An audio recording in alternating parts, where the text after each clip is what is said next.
আসসালামু আলাইকুম রহমতুল্লাহ।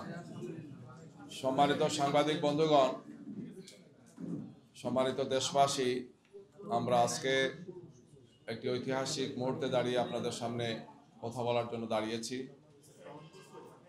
আপনারা জানেন যে আজকে বাংলাদেশের মহামান্য সুপ্রিম কোর্ট বাংলাদেশের ইতিহাসের একটি গুরুত্বপূর্ণ মামলা রায় দিয়েছেন। বাংলাদেশের রাজনীতিতে কেয়ারটেকার সরকার ব্যবস্থা একটি তাৎপর্যপূর্ণ, খুবই গুরুত্বপূর্ণ একটি বিষয় ছিল।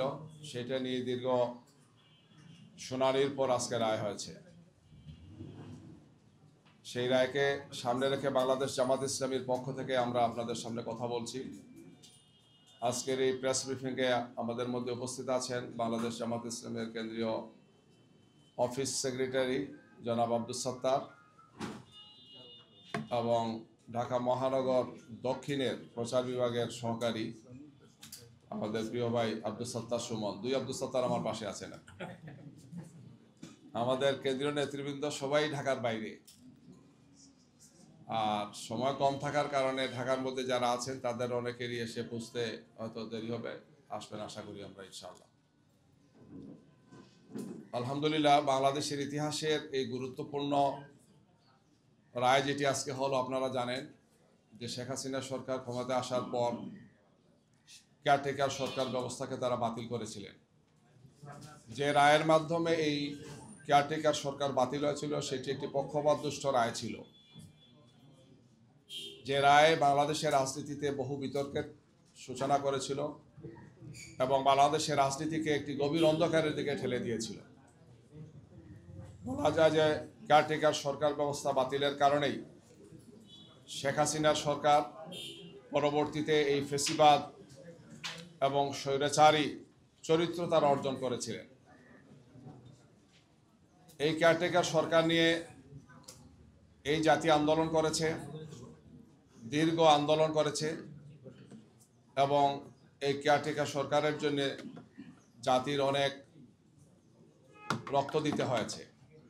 আপনারা জানেন যে আজকে সেই গুরুত্বপূর্ণ 20 নভেম্বর 1983 সালের 20 নভেম্বর বাংলাদেশ জামাত ইসলামীর পক্ষ থেকে তৎকালীন আমাদের ভারপ্রাপ্ত আমিরে জামাত মরহুম আব্বাস আলী খান সাহেব 1983 সালের 20 নভেম্বর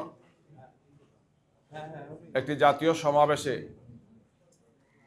বায়তুল মোকাররমের উত্তর গেটে একটি জাতীয় সমাবেশে বাংলাদেশের রাজনীতিতে নির্বাচনের জন্য এই কেয়ারটেকার সিস্টেমটা তিনি উপস্থাপন করেছিলেন। এর মূল রূপকার হচ্ছেন অধ্যাপক গোলাম আজম রহিমহুল্লাহ। তিনি বাংলাদেশ জামাত ইসলামীর আমিরে জামাতের দায়িত্ব পালন করেছেন। এটা এ কারণে আমরা তখন বলেছিলাম, আমাদের নেতৃবৃন্দ বলেছিলেন যে ক্ষমতাসীন দল নির্বাচনের সময় ক্ষমতায় থেকে নির্বাচন করলে তাদের পরাজিত হওয়ার কোনো উদাহরণ নাই, ইতিহাস নাই, এবং তারা নির্বাচনকে ম্যানিপুলেশন করেন, পক্ষপাতদুষ্ট নির্বাচন হয়, নির্বাচনকে তারা তাদের মতো করে সাজান। এই জন্য বাংলাদেশের রাজনৈতিক সংস্কৃতিতে নির্বাচনকালীন সময় একটি নিরপেক্ষ তত্ত্বাবধায়ক সরকার, যেটার আমরা নাম দিয়েছি কেয়ারটেকার সরকার, এই ধরনের একটি ব্যবস্থা প্রতিষ্ঠার জন্য জামাত ইসলামের পক্ষ থেকে 1983 সালের 20 নভেম্বর প্রথম এই প্রস্তাবনাটা দেওয়া হয়েছিল। 2025-এর 20 নভেম্বরে সে আলহামদুলিল্লাহ আজকে আমাদের মহামান্য সুপ্রিম কোর্ট, সর্বোচ্চ আদালত আবার সেই রায়টিকেই, সেই কেয়ারটেকার সরকারকে আবার পুনঃস্থাপনের জন্যে তারা রায় দিয়েছেন। আমরা সংশ্লিষ্ট সবাইকে মোবারকবাদ জানাচ্ছি, বিশেষ করে দেশবাসীকে মোবারকবাদ জানাচ্ছি। 1991 সালে আপনারা জানেন প্রেসিডেন্ট শাহাবুদ্দিন সাহেবের যে কেয়ারটেকার সরকার ছিল, বাংলাদেশের ইতিহাসের সবচেয়ে গ্রহণযোগ্য নির্বাচন তারা করেছিলেন এবং এরপরে 96 পর্যন্ত যারা ক্ষমতায় ছিলেন আমরা কেয়ারটেকার সরকারের জন্য বিল দিয়েছিলাম। আমরা চেয়েছিলাম সংসদে আলোচনা হোক। একটা পর্যায়ে এটা নিয়ে আমরা আন্দোলন করেছি, দীর্ঘদিন আন্দোলন হয়েছে, অনেক সময় মাস বৎসর পেরিয়ে আমরা আন্দোলন করেছি। একটি সময় আসে 1996 সালে সেই কেয়ারটেকার সরকার সংবিধানে আসে এবং পরবর্তীতে 91-এর পরে 1996 এবং 2001 সালে এবং 2008 সালে কেয়ারটেকার সরকার অধীনে নির্বাচন হয়েছে।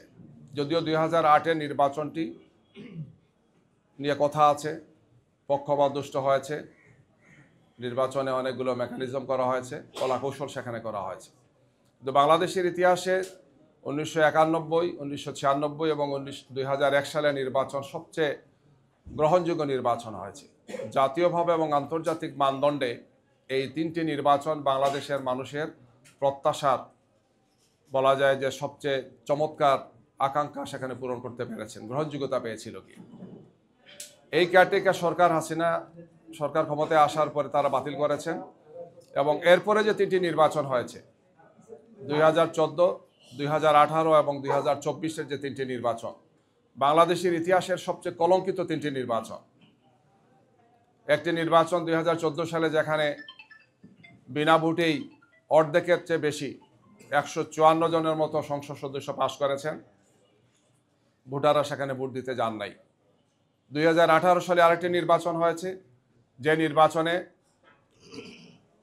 জনগণ ভোট দিতে পারেন নাই, আগের দিন রাতের বেলায় সেই ভোটটা দেওয়া হয়েছে, যেটাকে আমরা রাতের ভোট বলেছি। 2024-এ সে আরেকটি অদ্ভুত নির্বাচন হয়েছে, আওয়ামী লীগ এক পক্ষে, বিপরীত পক্ষে আওয়ামী লীগ ছিলেন, যেটাকে আমি আর ডামি নির্বাচন এদেশের মানুষ, সাংবাদিকরা বলেছেন এটা। অর্থাৎ 2014, 18 এবং 2024-এর এই তিনটি নির্বাচন বাংলাদেশের ইতিহাসের কলঙ্কিত নির্বাচন। কেয়ারটেকার সরকার না থাকলে বা এই ধরনের একটি লেভেল প্লেইং ফিল্ড এবং নিরপেক্ষ সরকার ব্যবস্থা না থাকলে কি হতে পারে, 14, 18 এবং 24 আমাদের সামনে সেটা জাজ্বল্য উদাহরণ। যার ফলশ্রুতিতে আপনারা জানেন 2024-এ 5 আগস্ট বাংলাদেশের ছাত্র জনতার অভূতপূর্ব গণ অভ্যুত্থানের মাধ্যমে এই ফেসিবাদ এবং স্বৈরাচারী শাসককে বিদায় নিতে হয়েছে। আমরা আল্লাহ সুবহানাহু ওয়া তাআলার কাছে শুকরিয়া আদায় করছি, দেশবাসীকে কৃতজ্ঞতা জানাচ্ছি। এই আন্দোলনে দেশবাসী অংশগ্রহণ করেছেন, আমরা চেষ্টা করেছি আমাদের পক্ষ থেকে সর্বোচ্চ ভূমিকা রাখার জন্যে। এই অন্তর্বর্তীকালীন সরকার দায়িত্বে আসার পর এই কেয়ারটেকার সরকার নিয়ে আপনারা জানেন হাইকোর্টে রিট হয়েছে, শুনানি হয়েছে, অনেক পক্ষ সেখানে ছিলেন। সব পক্ষের শুনানির পরে আজকে মহামান্য সুপ্রিম কোর্ট ঐতিহাসিক সেই রায়টি দিয়েছেন। এই রায়ের মাধ্যমে কেয়ারটেকার সরকার বাংলাদেশে আবার পুনঃপ্রতিষ্ঠিত হলো। মহামান্য আদালত এটাও বলেছেন যে আগামী ত্রয়োদশ নয়, চতুর্দশ জাতীয় সংসদ নির্বাচন এই কেয়ারটেকার সরকারের অধীনে হবে কি। আমাদের সংবিধান সংশোধন সহ অনেকগুলো কাজ আগামী নির্বাচনের পরে হবে, সেখানে এই সমস্ত বিষয়গুলো জাতীয় সংসদে আলোচনা হবে। আমরা আপনাদেরকে মোবারকবাদ জানাচ্ছি, কষ্ট করে এখানে আসছেন। বাংলাদেশ জামাত ইসলামীর পক্ষ থেকে, আমাদের সম্মানিত আমিরি জামাতের পক্ষ থেকে আমরা দেশবাসীকে মোবারকবাদ জানাচ্ছি। আমাদের সুপ্রিম কোর্ট, সংশ্লিষ্ট আইনজীবী, বিভিন্ন পক্ষ যারা এই মামলায় যারা পক্ষভূত হয়েছিলেন, আমরা সবাইকে মোবারকবাদ জানাচ্ছি। জাতির এই ক্রান্তি লগ্নে কেয়ারটেকার সরকার পুনঃপ্রতিষ্ঠা হওয়ার মাধ্যমে আমরা মনে করি যে গণতন্ত্র তার ইতিবাচক ধারায় ফিরে আসবে। বাংলাদেশের মানুষ তার ভোটাধিকার নিয়ে আর সন্দেহের মধ্যে থাকবে না। একটি সরকারের 5 বছর পূর্ণ হওয়ার পর কেয়ারটেকার সরকার প্রতিষ্ঠিত হবে এবং জনগণ ভোট দেওয়ার মতো একটি সুন্দর পরিবেশ পাবে। একটি দেশের রাজনৈতিক স্থিতিশীলতা, অর্থনৈতিক স্থিতিশীলতা, তার অগ্রগতি, তার সামগ্রিক উন্নয়নের জন্যেই সরকার ব্যবস্থা, নির্বাচন ব্যবস্থা এবং বিশেষ করে কেয়ারটেকার সরকার ইতিবাচক ভূমিকা পালন করবে, এটা আমরা প্রত্যাশা ব্যক্ত করছি। গিয়ে আমরা আবার আপনাদেরকে মোবারকবাদ জানাচ্ছি, সাংবাদিক বন্ধুদেরকে, আপনারা আজকে এখানে আসছেন। আমাদের পক্ষ থেকে আপনাদেরকে আবার কৃতজ্ঞতা জানিয়ে আমাদের প্রেস ব্রিফিংয়ের কার্যক্রম আমরা এখানে সমাপ্ত ঘোষণা করছি। রাজনৈতিক সংস্কৃতির পরিবর্তন না ঘটিয়ে এই যে তত্ত্বাবধায়ক সরকার ব্যবস্থা পুনর্বহাল হবে, এতে আসলে কি নির্বাচনের গুণগত পরিবর্তন ঘটবে? আমরা মনে করি যে কেয়ারটেকার সরকার বা নির্বাচন ব্যবস্থা গণতান্ত্রিক ব্যবস্থার একটি গুরুত্বপূর্ণ অংশ। রাজনীতিতে রাজনৈতিক দলগুলো, সরকার বা নির্বাচন ব্যবস্থা সব কিছুর মধ্যেই গুণগত পরিবর্তন আসতে হবে, একটির সাথে আরেকটি ওতপ্রোতভাবে জড়িত। ফেসিবাদ আমাদেরকে যে শিক্ষা দিয়েছে,